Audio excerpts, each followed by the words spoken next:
Agak mengherankan sebenarnya, bila sekelas kampus, universitas, perguruan tinggi, tempat berkumpulnya orang-orang cerdas menolak Anies Baswedan untuk bicara. Mengapa institusi yang semestinya memberi kesempatan untuk adu gagasan, adu pemikiran, jadi melarang-larang orang bicara di sana? Ini dia, info terkini Widya. Pihak kampus tidak mengizinkan gitu Pak Anies untuk mengisi ke... Ya, media bisa menilai, harusnya kampus netral. Tanggapannya bagaimana Pak Anies? Ya itu aja, harusnya netral.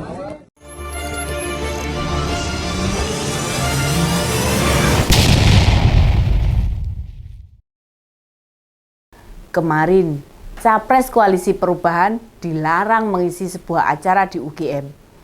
Ini peristiwa yang tentu mengejutkan bagi kita semua. Siapapun capresnya, bila memang ada acara di sana, ya biarkan saja. Malah bila ada kampanye pun, para capres nggak bakal sembarangan bicara. Percaya saja. Kampus itu isinya orang berilmu, termasuk mahasiswanya. Mereka generasi muda yang pasti punya pilihan sendiri. Bila kebetulan ada acara yang diundang Pak Anies, ya biarkan saja. Toh Pak Anies alumni UGM juga, kayak Pak Ganjar pula.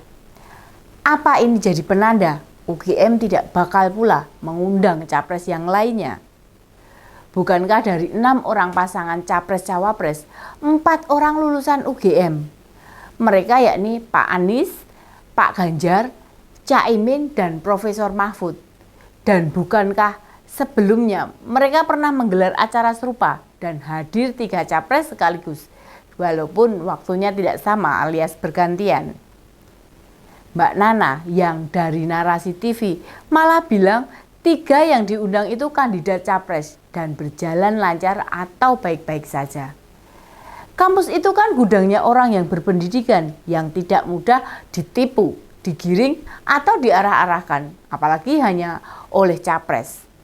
Justru ini kesempatan bagi mahasiswanya maupun sivitas akademika untuk banyak berdiskusi, bertukar pikiran tentang apa yang direncanakan oleh capres. Lagian, membatasi capres hadir di kampus itu bentuk keanehan. Sehari berikutnya, UNM malah dengan terbuka memberi tempat bagi Pak Ganjar maupun Pak Anies untuk bicara. Kita sebagai rakyat biasa merasa heran. Jika UNM bisa, mengapa UGM tidak? Lah kalau perguruan tinggi yang kita anggap isinya orang hebat, namun mudah diintervensi atau takut capres bicara di sana, bagaimana dengan masa depan Indonesia ini? Kondisi ini membuat pasangan Pak Ganjar sama Pak Mahfud yang paling dirugikan. Mengapa begitu? Sebab pasangan nomor urut 3 ini yang punya program-program realistis maupun asik untuk didiskusikan para akademisi. Setidaknya apa yang diprogramkan Pak Ganjar bisa diuji terlebih dahulu.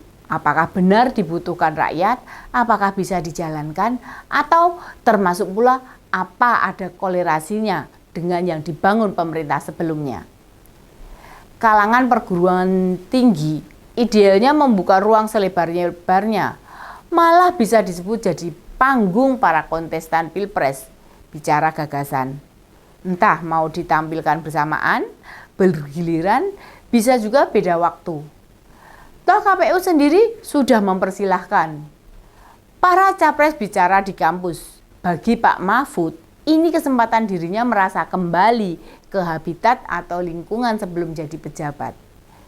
KPU bisa membagi wilayah kampanye pada 2 area besar, arena keilmuan serta arena praksis.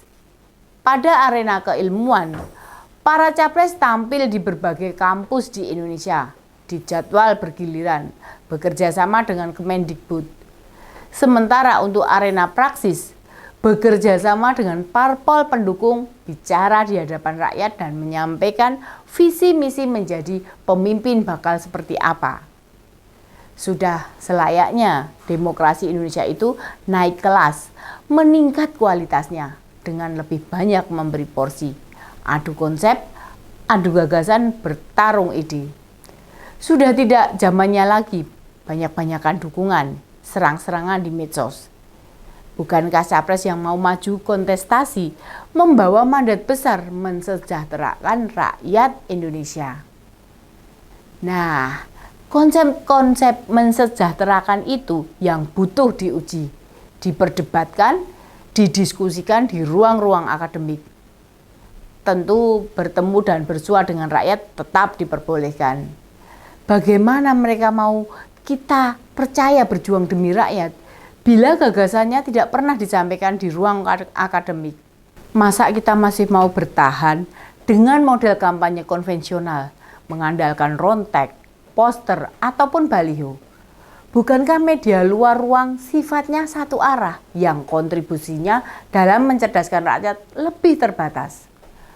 Publik tidak bisa memperdalam, mengetahui, memahami benar sejauh mana effort calon pemimpin bakal mensejahterakan kita. Untungnya sekarang teknologi sudah semakin maju.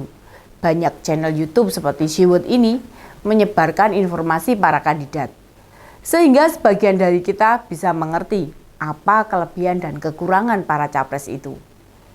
Dibatalkannya Pak Anies di kampus jadi pembelajaran penting agar kampus lain tidak melakukan hal yang sama. Dan kejadian ini justru merugikan pasangan Ganjar Mahfud yang terlibat paling siap. KPU tidak bisa menganggap, apalagi membatasi, hanya merekalah yang bisa menggelar debat capres. Klaim debat capres hanya kewenangan KPU itu dalam ranah formal, acara resmi tahapan pemilu. Namun institusi lain bisa juga memiliki kesempatan yang sama, menghadirkan para capres berbicara. Sudah saatnya kita memberi kesempatan berbagai elemen masyarakat menghadirkan calon pemimpin nasional agar kita bisa menilai sampai sejauh mana mereka punya tawaran terbaik membawa negara ini makin maju. Sudah bukan zamannya lagi. Jadi kemarin itu rencananya sebuah forum bernama Bersama Indonesia ingin mengadakan diskusi dengan menghadirkan Pak Anies. Tiba-tiba H-1 ada pihak pengelola menyarankan untuk tidak menghadirkan Pak Anies. Mengapa yang dilarang Anies tapi yang banyak rugi malah Pak Ganjar? Soalnya kan pasangan Ganjar Mahfud itu pasangan yang siap dihadirkan, diajak berdiskusi, memperdalam visi misi, maupun menguji berbagai strategi membawa Indonesia yang lebih sejahtera. Sayangnya, pihak dari UGM masih menelusuri pembatalan itu. Wah, mbok jujur saja toh Pak, sebenarnya ini ada apa? Dibatasinya kegiatan semacam ini kan justru mengindikasikan kemunduran demokrasi di Indonesia. Sebab salah satu ciri negara demokratis itu kebebasan berkumpul, berbicara, dan berserikat dijamin oleh undang-undang. Dijamin itu maksudnya bila ada acara diskusi ya tidak akan dilarang-larang, dibatasi, atau diintervensi. Demikian info terkini Widya, sampai ketemu lagi di Ini Dia, info terkini Widya selanjutnya. Salam cerdas. Ini dia, info terkini Widya